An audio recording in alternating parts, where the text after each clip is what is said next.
ओम नमस्कार साथियों। संस्कृतम नः गौरवम नामक इस YouTube चैनल में आप सभी का हार्दिक स्वागत है। प्रतिदिन की भांति ही आज भी व्याकरणगत कुछ परिभाषाओं को लेकर उपस्थित हुआ हूँ।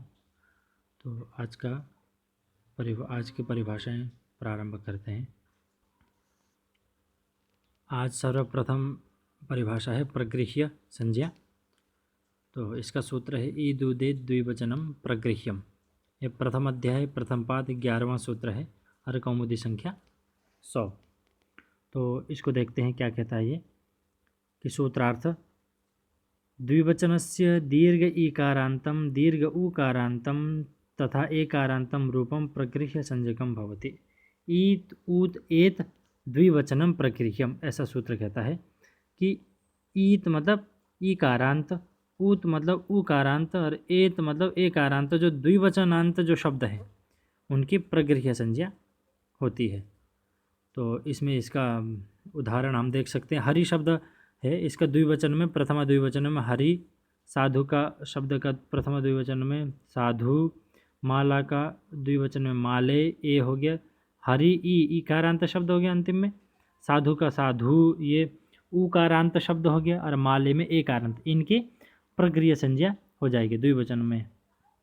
तो अब इनका इससे आगे कोई अच आएगा तो इनमें संधि नहीं होगी, क्योंकि प्लुत प्रगृह्य अचिनित्यम इस सूत्र से प्रकृति भाव हो जाएगा। तो इसका उदाहरण देख सकते हैं, प्रयोजन में देख सकते हैं। प्रगृह्य संज्ञायाः मुख्यम प्रयोजनम अस्ति प्लुत प्रगृह्य अचिनित्यम इत्यनेन विहितः अत्संधि विषयकः प्रकृति भावः। जो अत्संधि विषयक जो प्रकृति भाव है इससे विधान होता है, क्योंकि प्रकृति भाव मतलब जो जैसा है वैसा का वैसा ही रहेगा, इसमें कोई परिवर्तन नहीं होगा। तो इसमें उदाहरण देख सकते हैं आप लोग कि हरि उदाहरण में यथा इस प्रकार से जो दिया है, यहाँ से आप देख सकते हैं यथा हरि एतौ, तो हरि ये द्विवचन है और आगे ए है, तो इसमें संधि होनी चाहिए थी पर संधि नहीं हुई, जैसे कि तैसे रहेगा हरि एतौ। साधु इमौ, इसमें भी गंगे एते द्वे अपि पचेते अत्र इत्येषु उदाहरण से असंधि न भवति, इन उदाहरणों में असंधि नहीं होती। तो इस प्रकार से अष्टाध्यायी में प्रगृह्य संज्ञा का जो प्रयोग है स्थल है जो प्लुत प्रगृह्य च नित्यम एचो प्रगृह्या दूराद्धूते पूर्वस्यार्धस्य उत्तरस्य दूतौ अणु प्रगृह्य अनुनासिका इत्यादि है इसका प्रयोग स्थान। और देखते हैं इसमें और क्या है। काश्या में ईत उदेत इत्येवम् अंतम द्विवचनम शब्द रूपम प्रगृह्य संज्ञम भवति, वैसा ही है। अग्नि इति, वायु इति, माले इति, पचेते इति, पचेथे इति, इस प्रकार से रूपे। इदुदेत इति किम वृक्षौ अत्र प्लक्षौ अत्र, ये इकारांत उकारांत इत्यादि नहीं है, इसलिए यहाँ पर नहीं हुआ। द्विवचनमिति किम का उदाहरण दे रहे कुमारी अत्र, इकार ये द्विवचनांत नहीं है इसलिए इसमें नहीं होगा। इसमें एक वार्तिक है, ईदादीनां प्रगृह्यत्वे मणिवादीनां प्रतिषेधो वक्तव्यः। तो इसमें ईदादियों के प्रगृह्य में मणि इत्यादि का मणि व आदियों का प्रतिषेध कहना चाहिए, इनमें प्रगृह्य संज्ञा नहीं होती ऐसा कहना चाहिए। इसमें एक महाभारत एक प्रयोग है, इसमें नीचे दिया हुआ है महाभारत एक प्रयोग है, मणिवोष्ट्रस्य लंबेते प्रियो वत्सतरौ मम, इस प्रकार से यहाँ पर इन्होंने मणि मणि मणि ही मणि मण यह इस प्रकार से रूप चलता है। तो मणि द्विवचनांत शब्द है और दीर्घ इकारांत है और इससे आगे इव है, तो इसकी प्रगृह्य संज्ञा इस सूत्र के अनुसार होनी चाहिए थी, परंतु यहाँ पर प्रगृह्य संज्ञा न हो करके इन्होंने संधि करके यहाँ पर शब्द पढ़ा हुआ है मणिवोष्ट्रस्य, मणि व ऐसा, मणि इव मणि व इस प्रकार से। तो ये इसी से तात्पर्य इससे इसमें पता लगता है कि इसमें मणि व शब्द में प्रगृह्य संज्ञा नहीं हुई है, इसलिए इन्होंने वार्तिक के द्वारा इसका प्रतिषेध कह दिया, मतलब प्रगृह्य संज्ञा का प्रतिषेध हो गया, इसलिए यहाँ पर संधि हो गई। उसी प्रकार से ये गण है, आकृति गण समझ लीजिए इसको, मणिवादी। तो इसमें दंपति व एक जमपति व रोदसी व इत्यादि बहुत से शब्द हैं जिन में होता है, उनको इस मणिवादी गण में रख करके प्रतिषेध करके इसमें प्रगृह्य संज्ञा का निषेध करके संधि कर सकते हैं। उसी प्रकार से दंपति व ऋग्वेद का मंत्र में आता है, जमपति व रोदसी व इत्यादि प्रयोग होते हैं, इसलिए इसमें प्रगृह्य संज्ञा का प्रतिषेध हो जाता है। सिद्धांत कौमुदी में देख सकते हैं ईद उत एद अंतम द्विवचनम प्रक्रिया संजम स्यात्, वही सेम बात है। हरियतौ इत्यादि वही उन्होंने भी दिया हुआ। मणिवोष्ट्रस्येति इवार्थे व शब्दो व बोध्यः। तो इसी प्रकार से यहाँ पर भी मणिवोष्ट्रस्येति तो इवार्थे व शब्दो व बोध्यः इत्यादि, इसमें भी संधि हो गई है। वही है जो पीछे हमने बताया था, इदादीनाम प्रगृह्यते मणिवादीनाम प्रतिषेधो वक्तव्य है, ये इसी के से संबंधित है। ठीक है, तो हम आगे देखते हैं। इससे अगला जो है अधसोमात। इसमें इसी क्रम में दूसरा सूत्र है अधसोमात। ये कहते हैं कि यह सूत्र है प्रथम अध्याय प्रथम पाद 12वां सूत्र, उसी से अगला ही सूत्र है अधसोमात। कहते हैं कि अधस शब्दस्य येषां रूपाणाम अंते मी मु उत मे इति वर्ण समुदाय विद्यते तेषां प्रक्रिया संज्ञा भवति। तात्पर्य काशिका में देखते हैं, स्पष्ट समझ में आ जाएगी। कहते हैं कि अधस संबंधी यो मकारः, अधस से संबंधित जो मकार है, तस्मात् पराः ईद उत एतः प्रक्रिया संज्ञा भवति, उससे परे अधस से संबंधित जो मकार है उससे परे ईद उद एत जो शब्द ईद उद एतः इनकी प्रक्रिया संज्ञा होती है। तो इसका उदाहरण है अमी अत्र अमी आसते, अमु अत्र अमु आसाते। एकार से नास्ति उदाहरण। एकार का उदाहरण इसलिए नहीं होता क्योंकि अधस के जो मकार है उससे उत्तर एकार का विधान नहीं है। उ ई और उ का ही विधान है, एकार का विधान नहीं है। तो इसलिए यहाँ पर एकार का उदाहरण नहीं है। हम इसमें देख सकते हैं कि अस्मात् परौ ईदूतौ, अस्मात् परौ ईदूतौ प्रक्रिया स्थ। अस्मात् मतलब मात, मकार से परे जो ईद उत एत ईदूतौ है, इनकी प्रक्रिया संज्ञा होती है।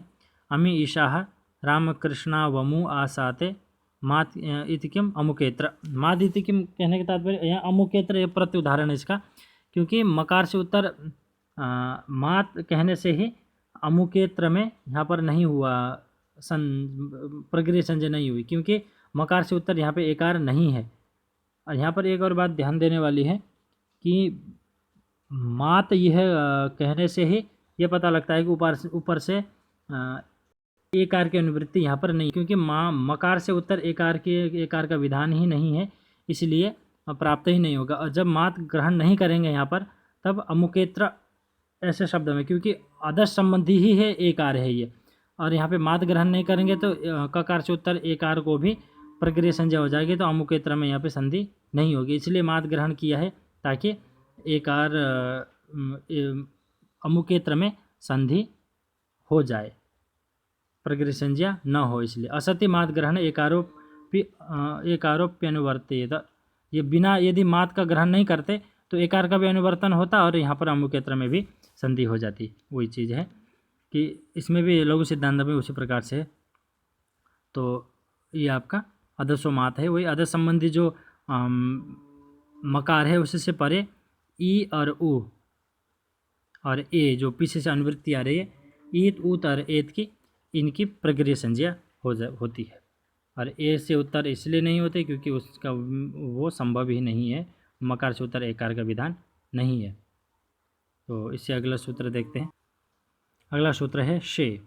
इसी प्रकरण का तीसरा सूत्र है कि प्रथम अध्याय प्रथम पाद 13वां सूत्र, कौमुदी संख्या 102। तो ये कहते हैं कि शे इत्यस्य प्रक्रिया संज्ञा भवति। शे इसकी प्रक्रिया संज्ञा होती है। अब ये शे क्या है? तो कहते हैं कि किम नाम शे कि सुप्रत्ययानां विषये सुपाम सुलुक पूर्वसवर्ण छेया डाड्यया जालः अनेन सूत्रेण केवलं वेदेषु शे इति कश्चन आदेशः कुत्रचित् कृतः दृश्यते। अनेन आदेशेन निर्मितानां शब्दानां प्रक्रिया संज्ञा अत्र पठिता अस्ति।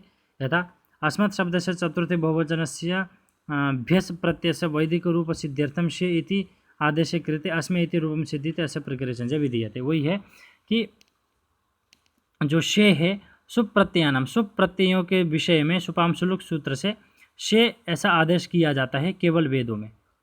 तो उस शे को लेकर के जो शब्द बनाया जाता है, अस्मत् जैसे उदाहरण में उन्होंने दिया, अस्मत् शब्द का चतुर्थी बहुवचन में भ्यस प्रत्यय को वैदिक रूप सिद्ध के लिए शे भ्यस को शे आदेश कर दिया। तो इस प्रकार से अस्मै इस प्रकार से रूप सिद्ध होता है तो उसमें जो ए है, से संबंधित जो ए है, इसकी प्रक्रिया संज्ञा हो जाएगी। तो अस्में आगे इति है तो संधि नहीं हुई, तो एज इट इज इसको ऐसा के ऐसा ही रहा। इसी प्रकार से हम अयम प्रक्रिया संज्ञा से इति प्रक्रिया संज्ञा भवति। अस्में इंद्रा बृहस्पति, ये वेद का मंत्र है। अस्में एकार है, इसकी प्रक्रिया संज्ञा होगी क्योंकि से संबंधित है, भ्यस का रूप है ये। और आगे ई है तो ए और ई में एचो यवा यावह संधि लगनी चाहिए थी, परंतु यहाँ संधि नहीं हुई क्योंकि इसकी प्रक्रिया संज्ञा हो जाएगी। प्रक्रिया संज्ञा होने के बाद प्लुत प्रक्रिया अचिनित्यम, इस प्रकार से रूप है। काशिका में देख सकते शेति तस्य प्रक्रिया संज्ञम भवति। किमिदम शेति सुपाम आदेश छंदसी न युष्मे बांधव जनः। ऋग्वेद अस्मे इंद्र बृहस्पति, ऋग्वेद युष्मे इति अस्मे इति त्वे रायः मे राय इत्यादि, ये इसी के रूप हैं ये। तो इसको देख सकते हैं कि शे की प्रक्रिया संज्ञा हो जाती है। उसी अगला सूत्र देखते हैं क्या है। निपात एकाजनांग।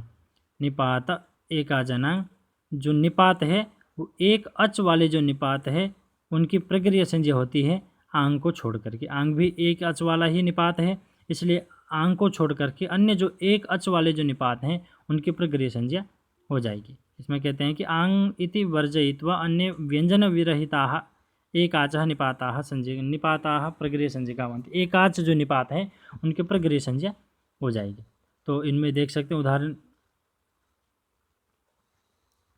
ये निपात संज्ञकाः शब्दाः एकाचकाः सन्ति इत्युक्ते येषु एकः एव स्वरः अस्ति तथा च किमपि व्यंजनं नास्ति। वही है कि जिनमें एक ही स्वर है, अन्य व्यंजन नहीं है, उनकी निपात संज्ञा हो जाएगी। अ, ई, उ इत्यादि इनका उदाहरण है। और प्रयोजन में आपको प्लुत प्रक्रिया चिन्हितम से प्रकृति भाव होना है, तो उदाहरण इसको देख सकते हैं। अपेहि, अ और अ में यहाँ पर संधि होनी चाहिए थी, परंतु यहाँ पर अपेहि में संधि नहीं हुई। और ई इंद्रम पश्य, ई इंद्र, इसमें भी संधि नहीं हुई। उत्तिष्ठ इति शुभ संधि न होती, इनमें संधि नहीं होगी। तो यहाँ ने देखा होगा अपेहि, इसमें अ भी आंग का ऊपर से निषेध किया और यहाँ पर अ आया है, परंतु आयति कशन बिना कोई दूसरा ही यहाँ पर वो है, दूसरा ही शब्द है। आंग के अलावा भी एक और है जो कि अ नाम से या आ से है, वो निपात है। आ और इसमें भी लिखा हुआ है आ तथा आंग एतयोः निपातयोः अर्थभेदः।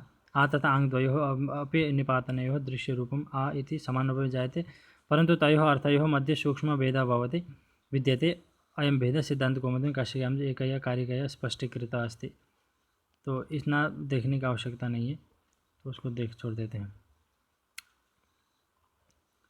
कहते हैं कि एको निपात आंग वर्जः प्रक्रिया संज्ञा स्यात्। ई इति विस्मये, ई इंद्र, उ इति वितर्के, उ उमेशः। अनांग इत्युक्ते अंगिदाकारः प्रक्रिया एव आ एवं नु मन्य से। ये गित वाला के अलावा आ इस प्रकार से एक अलग से भी एक निपात है, उसी का यहाँ पे ग्रहण है। आ एवं नु मन्य से, आ एवं किल तत् गित्तु न प्रक्रिया। गकार इत है जिसका, उसकी प्रक्रिया नहीं होगा। तो इस प्रकार से है ये। तो निपात का जाना ये भी स्पष्ट है, ज़्यादा कठिन नहीं है कि आंग को छोड़ करके अन्य जो व्यंजन से रहित जो एकाच निपात है उनकी प्रक्रिया संज्ञा हो जाएगी। तो प्रक्रिया संज्ञा होने के बाद प्लुत प्रक्रिया चिन्हित्यम से प्रकृति भाव होकर के इसमें संधि इत्यादि नहीं होगी। इसमें उदाहरण देख लिया था, ई इंद्रा, उ उमेशः इत्यादि इसका उदाहरण है। तो अगला सूत्र है ओत। ओत सूत्र है ओकारांत निपातः प्रक्रिया संज्ञा। ओकारांत जो जितने भी निपात हैं उनकी भी प्रक्रिया संज्ञा हो जाएगी। तो ये ज़्यादा कोई कठिन नहीं है। प्रक्रिया संज्ञा में इसका उदाहरण है आपका ओ, अहो, हो, आहो, उताहो, नो, अथो इत्यादि, ये सब इसके उदाहरण बनेंगे। इसी से उत्तर जो भी अच इत्यादि आएंगे तो संधि नहीं होगी। तो इसमें उदाहरण दे रहे हैं कि अहो ईशाह, नो इदानीम, अथो इति एतेषु उदाहरणेषु अत्संधि न भवति, इनमें अत्संधि नहीं होती। उदंतो निपातः प्रक्रिया सत्, अहो ईशाह, ये इसका उदाहरण है। सामान्य है, इसमें कुछ ज़्यादा कठिन नहीं है। ओकारांत जो निपात है उसके प्रकृति संज्ञा। ये आपको देखना जरूर है कि निपात होना चाहिए, अन्य शब्द नहीं होने चाहिए। अन्य की तो वैसे भी प्राप्ति नहीं होगी, पर जो प्रक्रिया होगी वो निपात ही होंगे। तो निपात इस प्रकार से होंगे, हो, ओ, अहो, हो, आहो, उताहो, नो, अथो इत्यादि इत्यादि, ये निपात हैं। तो इससे अगला सूत्र देखते हैं, संबुद्धौ शाकल्यस्य तावनार्षे। कहते हैं कि संबुद्धौ शाकल्यस्य तावनार्षे, ये भी सूत्र है। तो इसमें प्रथम अध्याय प्रथम पाद 16वां सूत्र है, कौमुदी संख्या 105 है। तो इसको देखते हैं कि संबोधन एक वचनस्य रूपस्य ओकारः अवैदिके इति शब्दे परे शाकल्यस्य मतेन प्रकृतिसंज्ञकः भवति। ये कहते हैं कि, तो इसमें कहते हैं कि संबोधन एक वचनस्य ओकारः अवैदिके इति शब्दे परे शाकल्यस्य मतेन प्रकृतिसंज्ञकः भवति।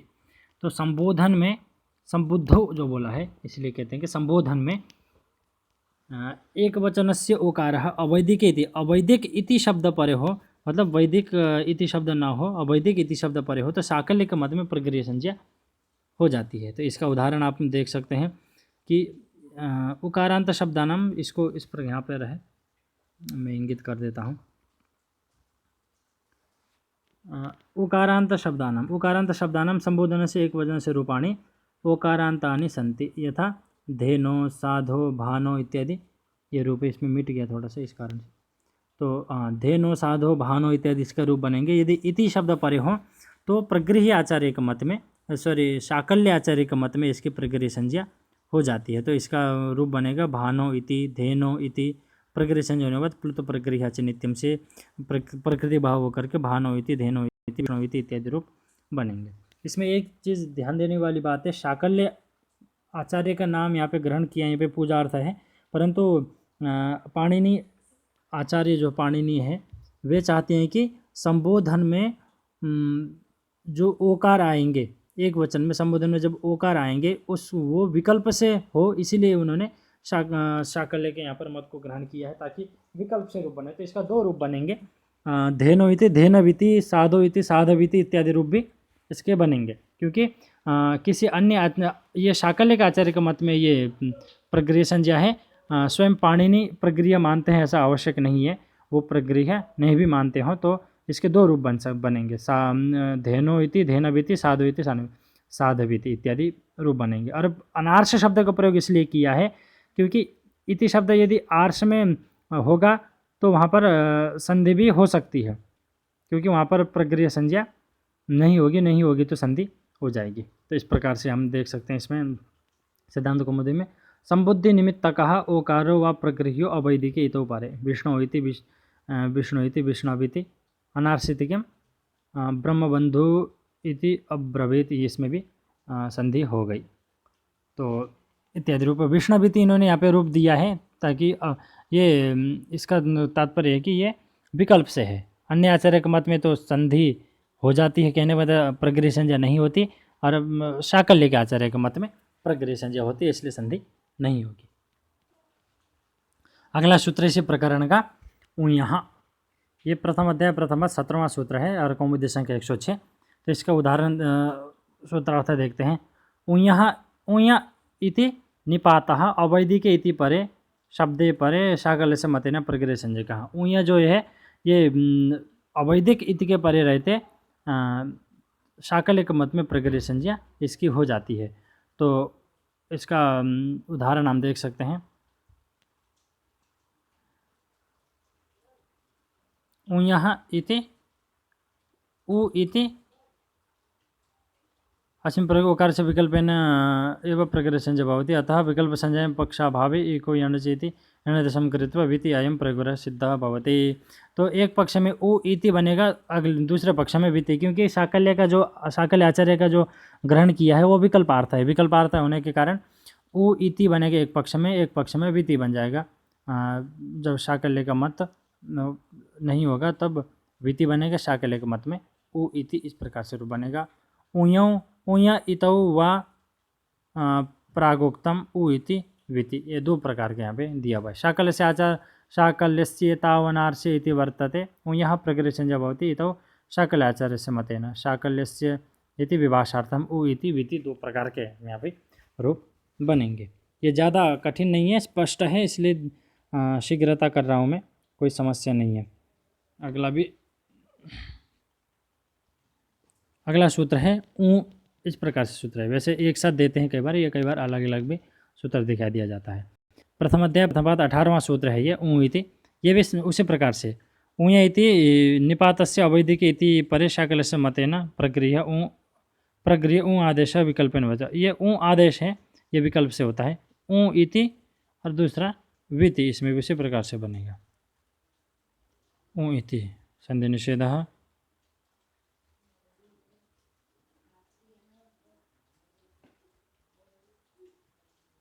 ऊ इति इस प्रकार से ऊ को अनुनासिक आदेश हो जाता है और उसके प्रगृह्य संज्ञा भी हो जाती है। वो सामान्य है, इसमें तो कुछ रूप नहीं, 3 रूप बनेंगे इसमें कह रहे।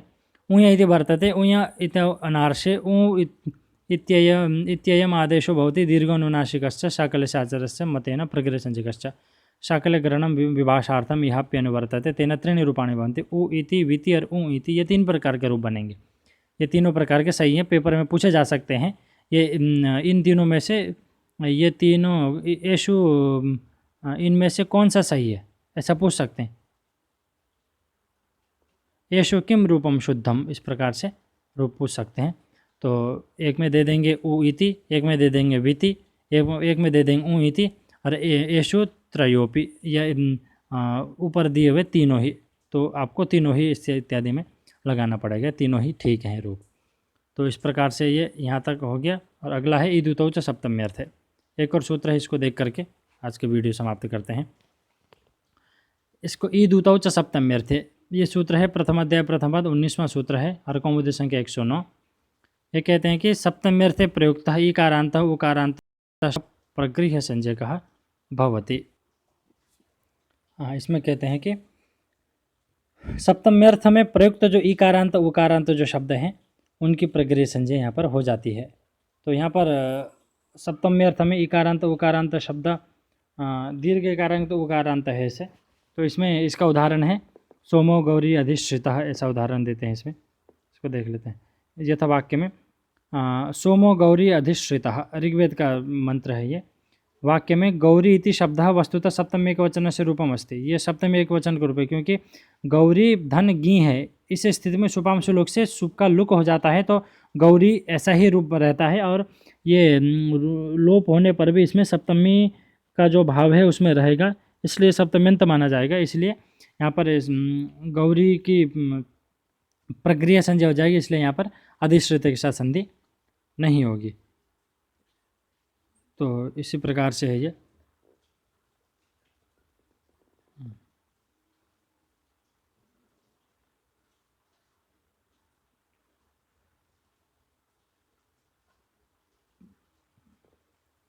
इसमें भी इसी प्रकार सप्तम्यर्थे पर्यवसन्नम ईदुदंतम प्रक्रिया संजम से सोमो गौरी दृश्यता मामकी तनु इति, ये तनु ये उकारांत है, बहुवचन उकारांत है, इसलिए यहाँ पर इति के साथ संबंध नहीं। यहाँ पे सप्तमी का लुक हुआ है और इसलिए ये जैसा है वैसा ही रह करके सप्तमी का अर्थ यहाँ पर दे रहे हैं। तो इसको इतना रखते, ज़्यादा लंबी वीडियो हो गया। और इसके ऊपर किसी को कोई समस्या हो या कोई डिटेल में पढ़ना हो, क्योंकि बहुत सी चीज़ें इसमें नहीं बताई मैंने, तो वो अलग से करना हो तो आप लोग पर्सनली आप मैसेज कर सकते हैं, मैं वो आपको अलग से समझा दूंगा, क्योंकि वीडियो बहुत लंबी हो जाती है, इसलिए ज़्यादा इसमें नहीं किया है। आज केवल प्रक्रिया संज्ञा को ही किया है। अतः आप सबका बहुत बहुत धन्यवाद। ओम शांति शांति।